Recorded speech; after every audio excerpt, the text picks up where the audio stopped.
আপনারা কি জানেন শিব কেন পার্বতীকে ছাড়া সম্পূর্ণ নন? ভগবান শিব, যিনি সবকিছু ত্যাগ করেছেন, তবু একজন ছাড়া তিনি কখনোই সম্পূর্ণ নন। কেন? শাস্ত্র বলে শিব হলেন সব, যা মৃতদেহ স্বরূপ, যতক্ষণ না তার সঙ্গে শক্তি যুক্ত হয়। পার্বতী হলেন সেই শক্তি।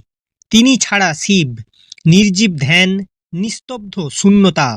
যখন শক্তি জাগে, তখন শিব হন সৃষ্টিকর্তা, সংহারক এবং রক্ষক।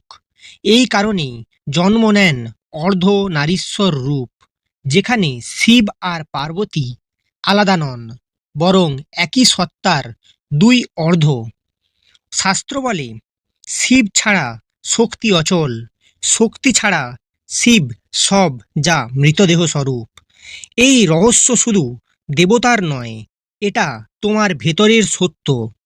চেতনা ছাড়া শক্তি অন্ধ, শক্তি ছাড়া চেতনা শূন্য।